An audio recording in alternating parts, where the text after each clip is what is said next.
Hi, ako nga pala si Carl, your medtech student story time. Samahan nyo kaming pumunta sa Mabini, Batangas.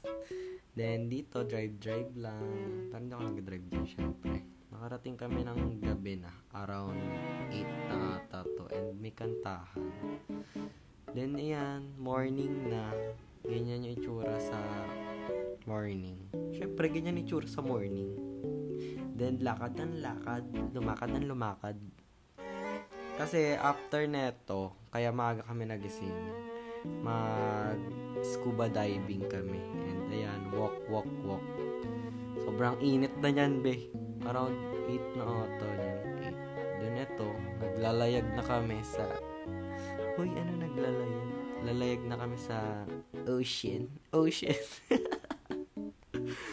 Then, yun. So, don't forget to apply your sunscreen. Huy, may ganun. Then, nakarating na kami dun sa site. Then, eto si sir, ina-explain niya kung paano pag yung ilalagay yung tank sa likod mo, ganyan.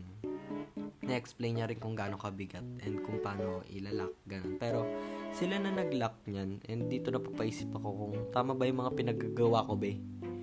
Kasi sabi, kakagatin daw yung regulator. May singaw nga ako eh. So, sa sayad yun. Iniisip ko kung paano ko makakagat yun. Kasi nga, masakit yun, be. May singaw nga ako dyan eh. Hindi ko pa rin.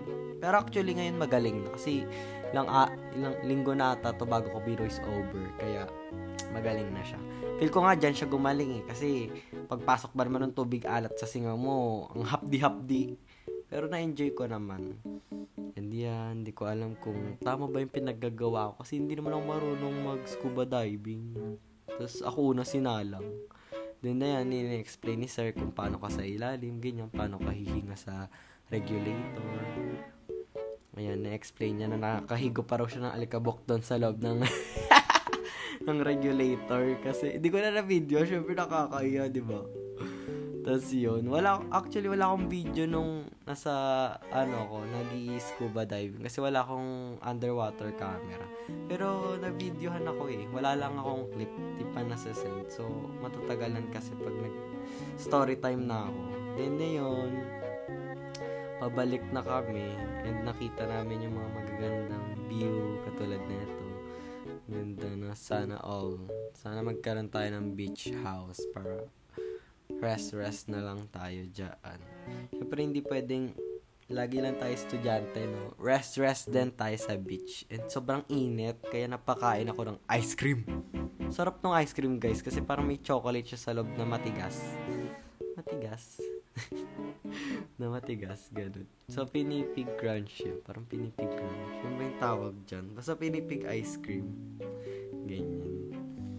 Hindi ko alam kung ano yung mga pinagsasabi ko dito eh. And dito, momentum lang ako. Ganyan. Na-enjoy yung view. Pero yung totoo talaga. Ako lang nagbibideo sa sarili ko niyan. Emote lang ako dyan. Pampahaba ng story time dito sa... Yung last video natin, guys. Grabe yung transition ng kwento ko eh. No? Sa last video natin, guys, meron ako nakita mga pets, diba? Nung hiking natin. Diyan wala akong masyadong nakita mga pets, mga cats, mga dogs, wala masyado. Puro isda nakita ko. Then deto, kung makikita nyo, aalis na naman tayo. Di pa tayo napagod sa scuba diving.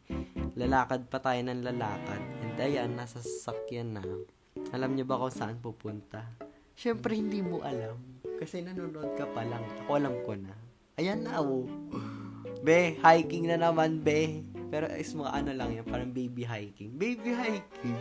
Basta parang yung ano lang siya, yung aakyat lang kayo ng maikli. Kasi nakasasakyan naman eh. Pero ayan yung view. Ganda ng view, diba? Ang pinunta talaga namin dyan is yung sunset. Kaya napasarap na naman siya. Tama na yung pagpapasarap na yan. Ay, di, ayan. Sunset na ulit. Ganda talaga ng sunset, guys. So, ayun. O, diba? Umakyat pa kami sa mas mataas kasi mas maganda raw yung view dyan. Ayan, sige. Cloud chaser ka. Sige. Pa ikaw talaga nahulog dyan. Magiging kwento ka. So, yun. Ang ganda naman ng shot ko dyan. Uy, nakakainis. Nakakakilig. So, ayun. Ayun yung mga view. Yan, ang ganda talaga. Promise. Pero syempre, hindi porket puro ganda lang. Pababa na syempre. Bababa ka na. So, ayan. Isang maling tapak mo lang. Talagang mapa-expressway ka talaga sa pagbaba. So, syempre, doble ingat ka dyan. Kasi, ay, may view na naman. Napakaganda talaga ng view. So, ito guys, is day 2 na to. Magi-snorkeling na kami sa... Ay, hindi pala snorkeling. Kumbaga, island hopping muna. Wow, straight yung likod niya. Pero kuba yan sa person. So, yun. Yan. Layag-layag lang kami sa karagatan.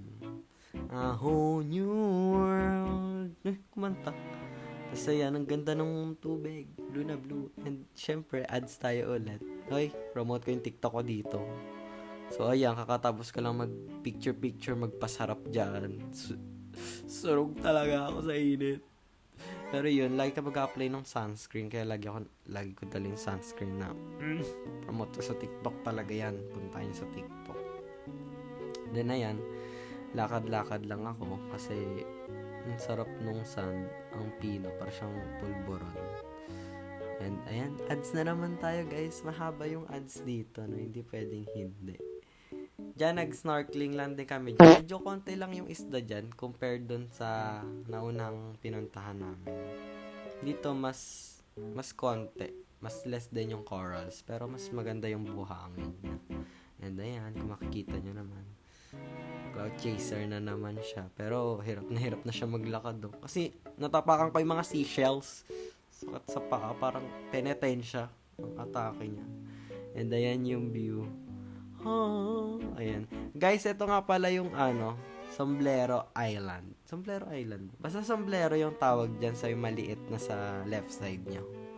Yan. And lumipat na kami sa next na snorkeling side. Snorkeling side. Ayan. Yan, diba? Mas maganda dyan yung mga corals. Saka mas maraming fish. Mas maraming fish. Pero yun, saglit lang kami dyan kasi may mga jellyfish dumikit. Dumaan pa sa gilid ng mukha ko yung jellyfish, buti hindi dumikit. Pero nahawakan ko siya. Ay, para namang tilapia.